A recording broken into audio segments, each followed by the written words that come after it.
Good evening, or perhaps more appropriately, good night. Today, we would like to continue our discussion of the hypothesis put forward by academician Anatoly Fomenko, according to which our traditional views on chronology and history are, to put it mildly, not entirely accurate. Our guest tonight is a follower of Anatoly Fomenko, a member of the new chronology research group, Andrei Podoynitsyn. Naturally, you can join the conversation between Andrei Maksimov and his guest by calling the numbers for our live broadcast. As you can see, Tina Dodiani, will be taking your calls tonight. And now, over to Andrei Maksimov and his guest. Good evening. I'd like to begin by expressing my heartfelt thanks to everyone who called us after the last broadcast, who wrote to us by email, or simply delivered their letters in person.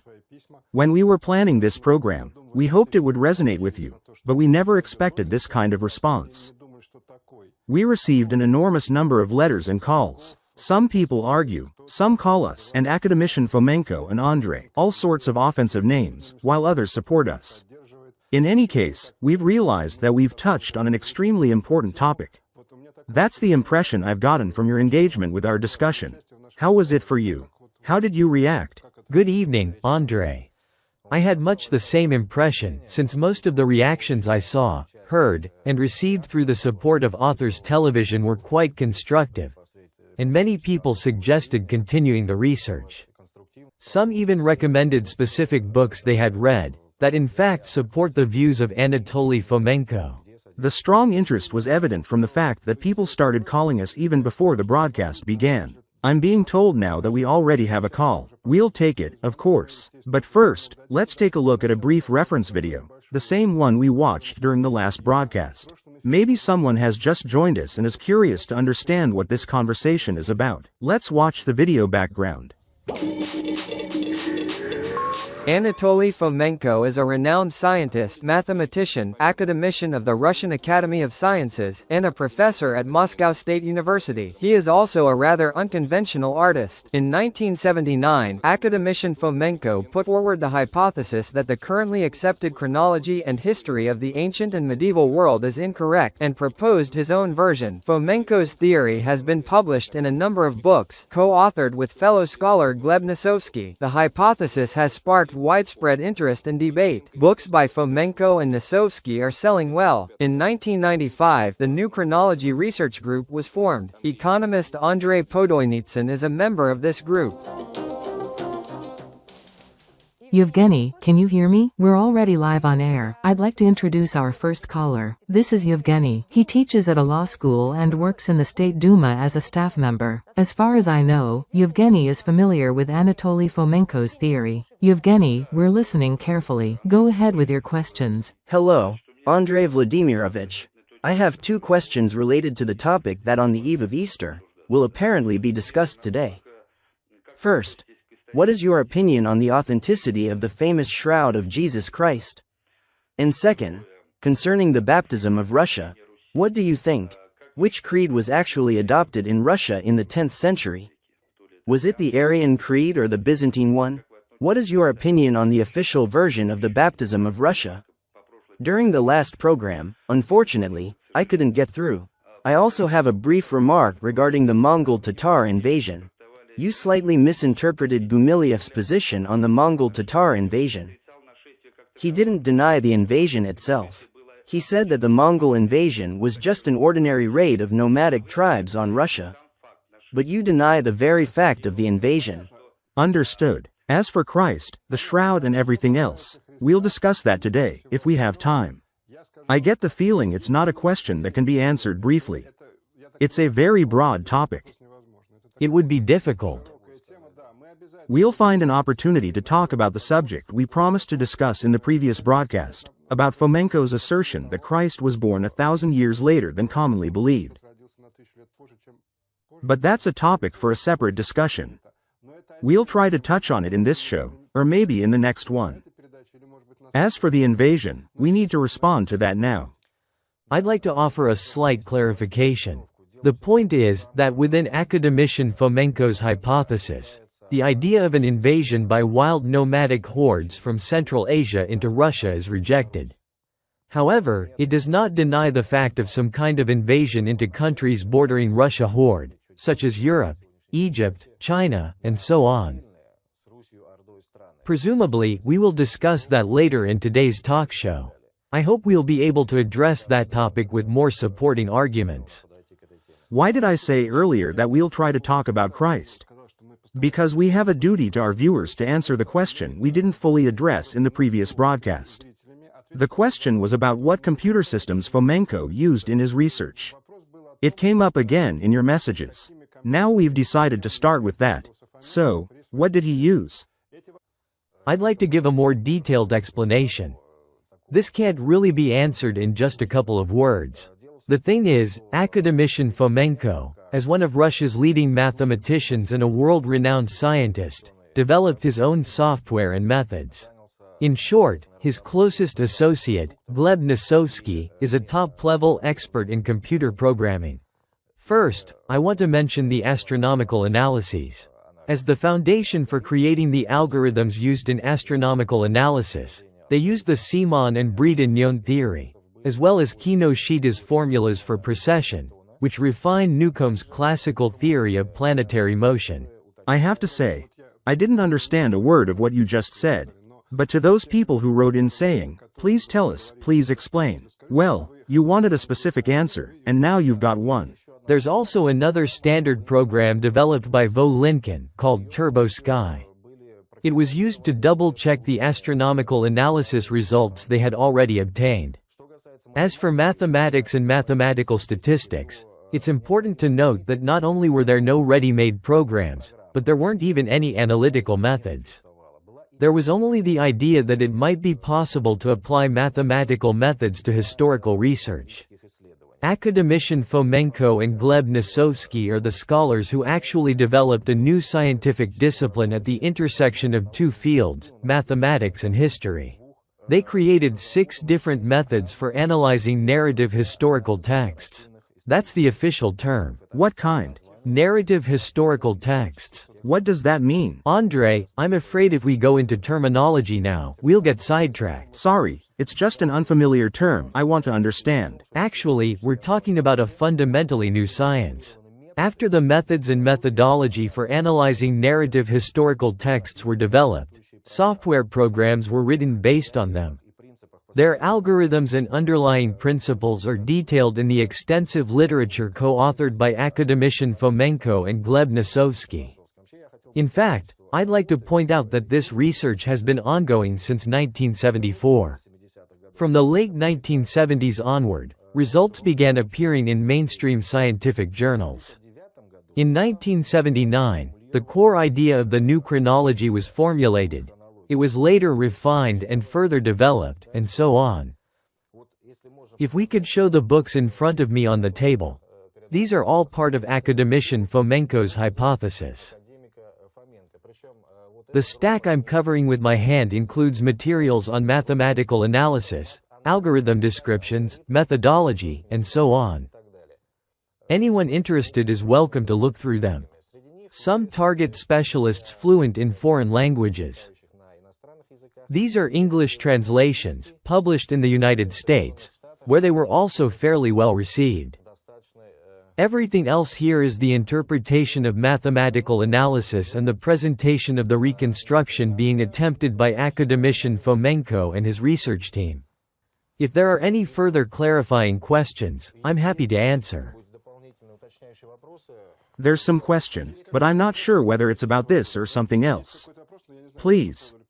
Just a second, Marina Arkadievna, you're on the air. If you could, please repeat your question once more so that everyone can understand it clearly. Good evening, Andrei Vladimirovich. May I ask you one question? You say that Fomenko's theory is confirmed, among other things, by archaeological research. In this regard, I'd like to ask the following question. According to Fomenko's theory, the entire biblical history took place in Europe and not in the traditional location. So, I would like to hear how the discovery of the Qumran scrolls fits into this, since they are known to contain biblical texts even before their canonization. I emphasize, these are from the 2nd-3rd centuries BC, according to traditional chronology.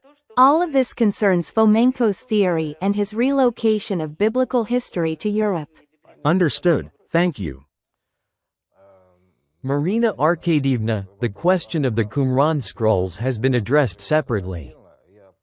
I don't have the ability to reproduce that rather complex and well-argued topic in a short text. I must ask you to consult the primary sources. But in general, I should say that if we want to be fully precise when dating biblical events and relocating them to Europe, then we must speak of Byzantium. Essentially, the events primarily took place in connection with Constantinople, present-day Istanbul. And here, it's worth noting the following. For example, as shown not by some fringe theory but by completely official, traditional encyclopedias, the city of Jerusalem and the Jerusalem monuments, as we know them today, either appeared or were restored in the 19th century. The thing is, even according to traditional history, biblical Jerusalem, in what is today modern-day Palestine, was destroyed shortly after the execution of Christ. It was basically razed to the ground. After that, for a long time, there was nothing at all on that site. Later, there was a small Arab village called Al-Quds, if memory serves. And only later, and I myself was extraordinarily struck by this fact when I first heard it, were all the holy sites essentially restored after Napoleon's campaign in Egypt and the Middle East. This relates to the question of possible links between archaeology, biblical events, and so on. Among the questions you've sent us, there's another one that's come up repeatedly, and I think it's a very important one. Suppose Fomenko's hypothesis is true. That would mean that everything previously believed is wrong. So, who benefits from this? Who came up with the incorrect chronology? When did the false chronology arise? The point is that as a result of mathematical and statistical analysis conducted within the framework of the new hypothesis, beyond just examining the dating of events themselves, a very specific view has also emerged regarding the dating of the sources, that is, the chronicles, manuscripts, and all written materials. It turns out, and this is proven by mathematics and statistical methods, that the vast majority of written sources predating the 17th century were most likely rewritten. I don't want to use the word falsified right now, but they were rewritten. By whom? Under whose orders? In order to understand, or at least explain in a somewhat convincing way, who might have rewritten all of history and when, we probably need to start by presenting our hypothesis about what actually existed in Europe before the 17th or 16th century. At the beginning of this discussion, I'd like to point out something that really stands out. History was rewritten and altered simultaneously across all European countries. From this, a clear conclusion suggests itself, that such a thing most likely could have happened in a single unified state, which shared a common religion, spoke a common language, and had shared cultural traditions. I want to understand, was history falsified in all the countries of Europe, at the same time and in the same way? Yes, that's absolutely obvious, because in all European countries, history is taught the same way, and also in the United States, in Japan, and everywhere else. And what follows from that? It follows that history was falsified, altered, and rewritten in a synchronized and coordinated manner. Who directed the scribes? Naturally, the scribes were directed by those who had a vested interest in doing so. To look a little ahead, I'll say that according to our version, our reconstruction, a single, vast empire disintegrated in the 16th century. It had spanned an enormous territory from China to Europe and North Africa. And, let's say, the officials of that empire, who at the same time were governors of individual provinces, had a direct interest in altering history in a certain way and doing so in a synchronized manner. Because they were deeply invested in preserving their own power, legitimizing it, giving it full legal foundations, and at the same time creating the most favorable conditions possible to prevent the empire's return.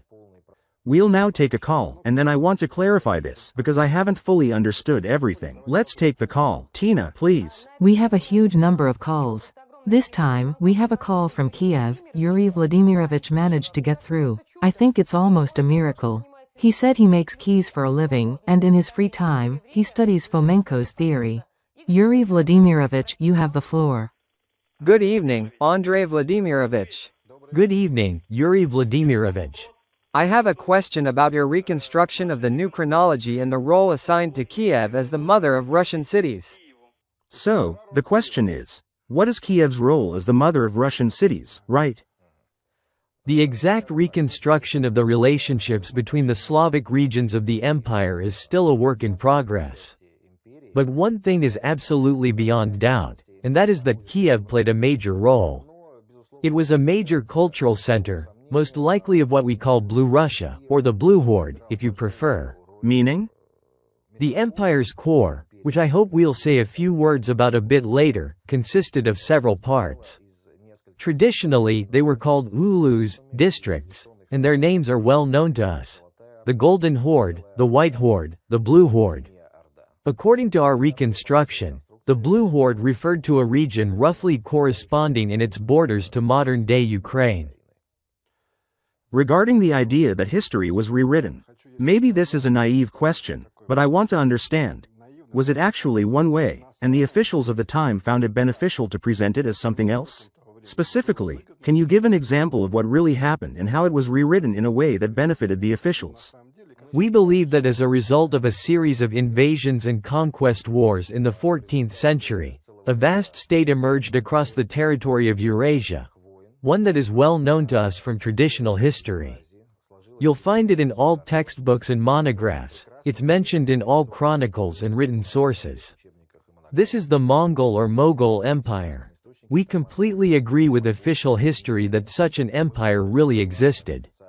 We only propose to make certain corrections in the direction of common sense and logic regarding the main parameters of this actually existing empire.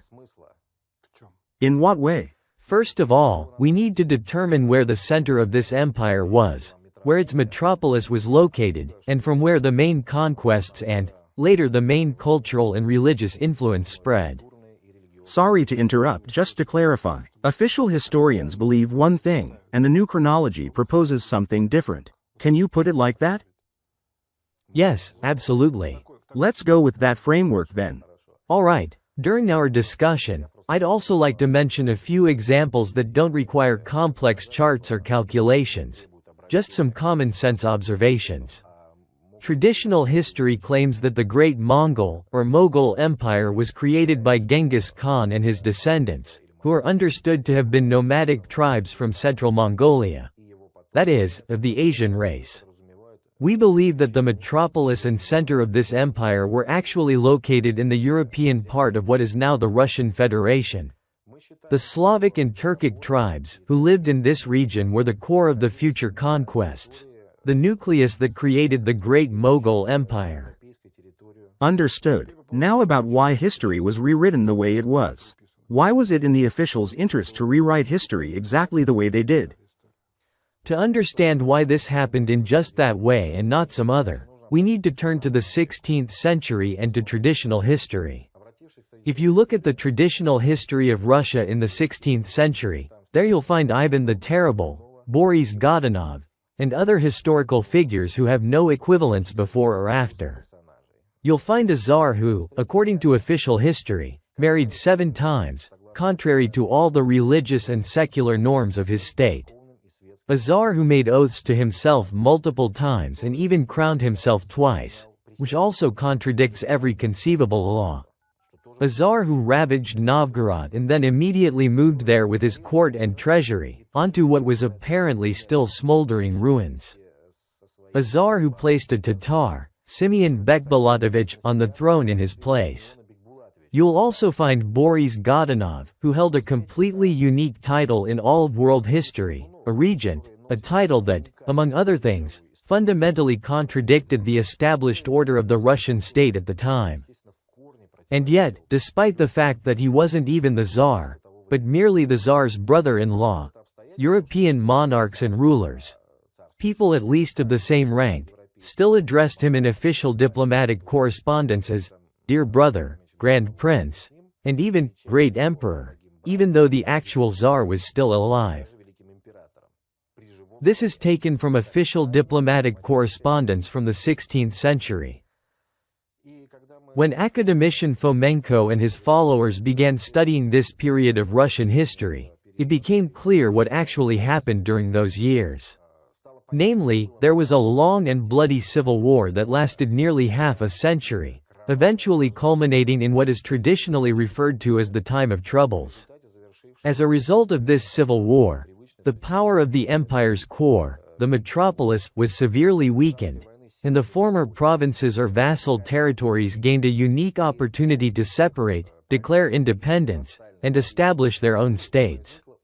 These former officials of the unified empire, now aspiring to become sovereign rulers, carried out their plan to reconstruct history. As a result of the civil war in Russia, a fundamentally new dynasty, the Romanovs, came to power. It appears, they almost completely eradicated the previous royal horde dynasty. Naturally, the Romanov dynasty also had a vested interest in shaping and tailoring history to suit themselves, to justify their rise to the throne, to cover up the bloody crimes committed during the Civil War, and to secure their future power. In fact, this is likely why the Romanovs adopted a pro-Western orientation from the start, since their personal interests aligned with those of the emerging European monarchies.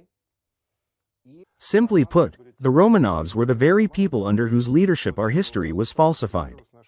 And on a massive scale, because, as we know from traditional history, the era poorest in original written sources is precisely the era of Peter the Great. It's worth noting, for example, that the tax registers, which began to be written and compiled under the first Romanovs in the 1620s and 1630s, already contained copies of documents from the time of Boris Godunov and the Time of Troubles, events that had occurred just 10 to 15 years earlier. These have come down to us only in copies. The originals no longer exist. Were they simply destroyed? Naturally, they had already been destroyed. Tina, please. Andrei, you know, I'm starting to doubt my own origins. I thought I was a princess, but maybe I'm not. On the line with us is Dmitry Volodyin. He is the editor-in-chief of the journal Russian Middle Ages and a professor at the History Faculty of Moscow State University. Together with his like-minded colleagues, he co-authored a book that critiques Fomenko's theory. Let's hear from you. Hello, Dmitry Mihailovich. In Fomenko's line of reasoning, the Radziwill Chronicle plays an important role. In his book Empire, Anatoly Fomenko claims that the Radziwill Chronicle was created in the 18th century. But there are 3 known copies of this chronicle, all written on 15th century paper. These sheets have watermarks that clearly date the paper to the 15th century. So, tell me, how did hundreds of blank sheets of 250-year-old paper end up in the 18th century? It's as if someone today got their hands on a stack of unused paper from the time of Empress Catherine the Great. Where did this paper come from? Understood. Thank you. Here I'd like to ask you once again to return to Fomenko's books. The thing is, the question of the so-called bull's head watermark, I think that's what those watermarks are called, is given exceptional attention over, I believe, dozens of pages, where it is shown why the Radziwill Chronicle, also known as the Königsberg Chronicle, is actually a forgery. Right now, I physically don't have the means to reproduce all those arguments. I can only say one thing. The year when the Radziwill Chronicle was first published in full draws attention, 1989. Before that, this chronicle had never been published in its complete version anywhere. That's very curious. I understand that for someone like you, who knows the subject very well, it always feels risky to speak superficially, and you feel it's better not to say anything at all. But if we don't spend time on the detailed arguments, what are the main conclusions that Fomenko draws about this chronicle? The arguments can be found in the books. What are his main conclusions? The main conclusion is that the chronicle was first shown to Peter the Great during his visit to Königsberg and became part of Russian archives after Russian troops entered Königsberg in 1761. Based on a detailed analysis, examining the paper itself, the page numbering, corrected and erased letters, inserted and missing pages, full and incomplete signatures, etc. The conclusion is drawn that the chronicle was fabricated in the 18th century. Most likely by those German scholars who laid the foundation for the modern or traditional view of Russian history. Baer, Schlotzer, and Müller. I think in this case it was specifically Müller. Though it might have been Schlotzer, I personally didn't pay close attention to that nuance. So, Fomenko and his followers claim this was a forgery? Is that correct, to put it simply? Yes. And the system of arguments can be found in those very books, which we can refer back to. A detailed system of arguments is indeed there. We promised our viewers, and this also sparked enormous interest and a flood of questions, that we would discuss the idea that Christ was born 1,000 years later than traditionally believed. We'll start that topic shortly, but first let's take a phone call, and then we'll begin. Go ahead, Tina. Hello, Mikhail Viktorovich, you're on the air. Please, your question. My question is this. The conversation constantly revolves around the chronology and history of Russia, and to some extent touches on European history. Meanwhile, there exists a very detailed chronology and history of one of the oldest civilizations, China. This chronology is very thoroughly described over at least 2,000 years. It includes a well-defined timeframe for the so-called Mongol conquests, as the Mongol rulers even became a dynasty in Chinese history. That period has specific dates, which match the traditional chronology. I'd like to know, how does that line up? I see. So, it's a look at traditional chronology from the perspective of China. Just to clarify, the caller is saying that when looking at traditional chronology from the Chinese side, everything seems to match up. The fact is, as we already mentioned in the first episode, academician Fomenko and his followers analyzed the entire historical fabric. When I said the entire historical fabric, I meant it literally, including, unfortunately, the history of the most ancient civilizations of India, China, and so on. I must note that the total volume of not only analyzed but formally calculated material amounted, by conservative estimates, to about 200 megabytes. If we consider that some sources, such as the Bible, were processed separately 6 times using 6 different methodologies, then this figure can probably be safely multiplied by 2.5 or 3. If we're talking about texts that were studied but not converted into digital form, the count would go into gigabytes. So, Chinese history was also subjected to equally detailed mathematical and statistical analysis. In the books, it was convincingly demonstrated that up to the 18th century, or even the 19th, though I wouldn't want to be mistaken here, it represents a copy, a phantom reflection, of medieval European history. So, this is again what we discussed last time. Again, I realize that the idea that ancient Chinese civilization did not exist, just like the civilizations of ancient Greece, Rome, Sumer, and so on, sounds. There was no ancient Greece? Exactly. To the unaccustomed ear, it sounds completely outrageous. But the thing is, when analyzing Chinese chronicles and manuscripts, especially those containing rich astronomical data, it becomes particularly clear what kinds of overlaps and phantom replications existed. In fact, there are no genuinely ancient Chinese sources from before the 17th century, as far as I know. Our view is that the writing of history in China began with the arrival of European missionaries. As for dynasties, indeed, the Mongol conquerors played an exceptional role. They were the founders of the famous Manchu or, in another pronunciation, Mongol dynasty. In the books by Fomenko and Nosovsky, it is shown where this dynasty actually came from and how. I have the feeling we'll need to meet again, because I understand that in the 7 minutes we have left we definitely won't have time to talk about Christ and about why ancient Greece didn't exist. Andrei, can I briefly show, using the dating of Christ's birth and resurrection as an example, how this is physically done? Certainly. The point is, the dating of Christ's birth is based on information contained in the Gospels and in church tradition. That is, we had no intention of questioning the truth of the Church's sacred texts and accepted literally the information conveyed to us by church tradition and the Gospels. So, when analyzing the 4 main astronomical conditions related to Christ's resurrection over the entire observable historical timeframe, only one single date satisfies all those conditions: the year 1095. Moreover, the analysis of one of the most important tools, the Church Easter calendar, Paschalian, leads to the conclusion that the Paschalian could not have been created before the second half of the 8th century AD. Finally, tradition gives us a third method of astronomical correlation.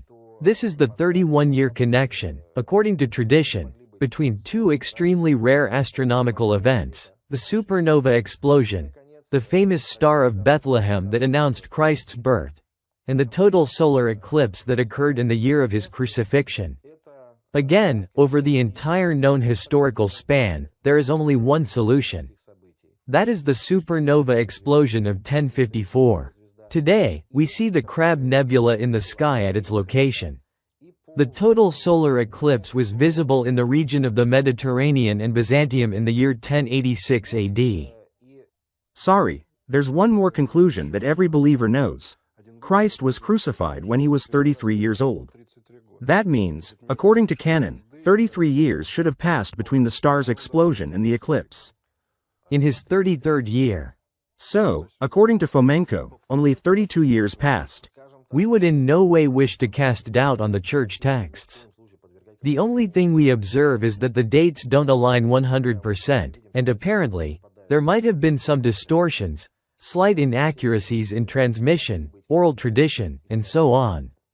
Nevertheless, when three different sources match up, all of them having a strongly expressed astronomical character, it gives one something to think about. By the way, it's quite remarkable that when scientists dated the Shroud of Turin, they too arrived at the 11th century. Which then led to discussions about the shroud being a forgery, that it had been falsified by someone, and so on. However, since the basis of that dating was radiocarbon analysis, which, as many viewers rightly pointed out and criticized us for, in the previous program, we rejected as insufficiently reliable, I won't refer to that fact here. Let's now take a phone call and then we'll return. There are still a few more questions. Please go ahead. This audience is incredibly interesting. This time we have Vladimir Evgenievich, who by training is a physicist, and is currently engaged in writing novels, and note, not just any novels, but science fiction. Hello. Good evening. I'm interested in this particular point. Fomenko places Novgorod the Great in Yaroslavl. You know, that really is an interesting point. Novgorod has been studied for quite a long time through its wooden pavements. These wooden pavements and the corresponding birch bark manuscripts often do, in fact, confirm the reality of those Posadniks, those influential and noble individuals who existed. Understood. Thank you very much, Vladimir Evgenievich. Going back to the wooden pavements, this is the famous wooden calendar, as it's sometimes called in literature about Novgorod. The problem with it is that we are unaware of a single strictly scientific, or even simply scientific work that has conducted a proper dating of this remarkable wooden calendar formed by Novgorod's pavements, which lie layer upon layer. If such a study has now appeared and somehow escaped our attention, we would be extremely grateful if someone could point us to where it can be found. As for the birch bark manuscripts, the only thing we can do is repeat the argument we made in the previous program. Unfortunately, their dating and chronological assignment are done a priori, and there is no absolute scale that can be applied to these manuscripts. Indeed, you mentioned that. As for the birth of Christ, speaking as a believer myself, I've never actually thought about the question, on what basis is the current date of Christ's birth determined? I'm extraordinarily grateful to you, Andrei. Unfortunately, I forgot to mention this crucial point. The fact is, the date of Christ's birth has not come down to us as a strict church tradition. It is not divine revelation. The date of Christ's birth was calculated by a human being, Dionysius Exiguus, which translates from Latin as Dionysius the Little. By the way, here's an interesting detail. Dionysius Petavius, whom we mentioned last time and who was one of the founders of modern chronology, also translates as Dionysius the Little. However, the Dionysius Exiguus who lived centuries before Dionysius Petavius, was the first to attempt to determine the date of Christ's birth based on astronomical data. In the works of academician Fomenko and Nosovsky, it is convincingly shown that these calculations are simply incorrect. It was an ordinary human error. Hold on, what you're saying is really something. I want to get this straight. So, one person, doesn't matter who, let's call him Dionysius, sat down, calculated when Christ was born, and got it wrong. And Fomenko proved that he was wrong? Yes, whether it was intentional or not, we won't go into that now. It was a mistake in astronomical calculations. But is it possible no one noticed? How can that be? After all, Christ is such a significant figure. Not just significant. The date of Christ's birth is actually one of the most important dates in human history. One of the cornerstones of all chronology. And no one noticed the mistake? The point is, the canonization of this date happened simultaneously with the construction of the entire chronological framework. So, trying to move it later, once the whole structure was already in place, would be like pulling the foundation out from under it. Needless to say, doing that would have been extremely difficult, having only truly weighty arguments, which is exactly what Fomenko ended up with. We have a minute and a half left. Tina, if you can ask a question in 20 seconds, go ahead. Yes, here's Boris Alexandrovich. He doesn't have a question, just a message. Boris Alexandrovich, can you hear me? Hello. Very briefly, last question. Sorry, something got mixed up. Boris Alexandrovich just wanted to send his best wishes and good luck to Fomenko's entire group. Thank you very much. That's a heartwarming message. I'd also like to echo that. As I've said before, maybe because I'm a journalist, what fascinates me most is not whether it's Fomenko's theory or not, but the fact that someone actually thought of all this. Listening to you now, I just can't imagine how you keep all this in your head. As you've probably noticed, dear viewers, Andrei Vladimirovich didn't look at any notes once. And yet, no matter what he's asked, be it about Novgorod or China, he talks about it with ease. I think nowadays it's important to understand that human thought isn't just meant for sneaking peeks or making and discussing movies. It's also meant for thinking. That, I believe, is its real purpose. And that's why we started this program. Since you've told us there was no ancient Greece, no ancient China, no ancient world, I think you'll have to come back, because that requires proof and a much more detailed explanation. How can that be? I mean, the myths and legends of ancient Greece are among my favorite childhood books. Mine too, and now my children's. Thank you for coming. I hope we can continue this conversation next Wednesday.